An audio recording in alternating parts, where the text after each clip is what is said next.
ಅವ್ರ ಸ್ವಾರ್ಥಕ್ಕೋಸ್ಕರ ತಮ್ಮ ಅಧಿಕಾರ ನಡೆಸಕ್ಕೋಸ್ಕರ ಈ ರೀತಿ ಮಾಡ್ತಾ ಇದಾರೆ. ನನಗೆ ಹೆಚ್ಚಿನ ಸಂಖ್ಯೆಯಲ್ಲಿ ಇದೇನಪ್ಪಾ ಅಂತಂದ್ರೆ ನನಗೆ ಒಂದು ಭಯ ಬಂದದ.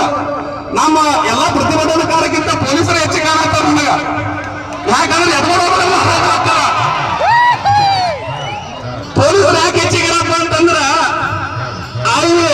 ಅವ್ರು ನಮ್ಮ ಪರವಾಗಿದಾರ, ಸರ್ಕಾರ ಪರವಾಗಿಲ್ಲ, ಅವ್ರು ನಮ್ಮ ಪರವಾಗಿದಾರ, ನಮ್ಮ ಮ್ಯಾಗ ಕಾಜಿ ಅದ. ಅದಕ್ಕ ಸರ್ಕಾರಕ್ಕೆ ಭಯ ಅದ, ನಮ್ ತಂದ್ರ ಸರ್ಕಾರಕ್ಕೆ ನಮ್ ತಂದ್ರ ಭಯ ಅದ. ಅದಕ್ಕ ಸರ್ಕಾರದವರಿಲ್ಲ.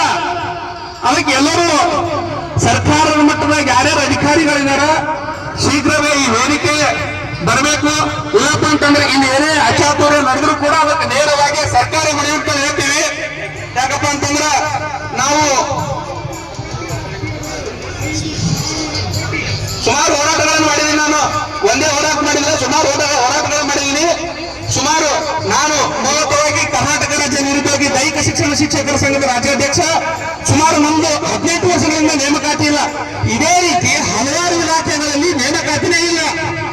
ಅವನ್ ಕೋರ್ಸ್ ಮುಗಿಸ್ತಾರ ನಿರುದ್ಯೋಗ, ಮಕ್ಕಳಪ್ಪ ಅಂತಂದ್ರೆ ಇವತ್ತಿನ ಶಿಕ್ಷಕರ ನೇಮಕಾತಿ ಇಲ್ಲ ಸಲಕ ವಿಷಯ ಶಿಕ್ಷಕರು ನಮ್ಮ ಕಲ್ಯಾಣ ಕರ್ನಾಟಕ ಆಗಬೇಕಪ್ಪ ಅಂತಂದ್ರೆ 1-2 ಶಿಕ್ಷಕರು ಇರ್ಬೇಕಪ್ಪ ಅಂತಂದ್ರೆ ಅದು ಬಹಳ ಐತಿ.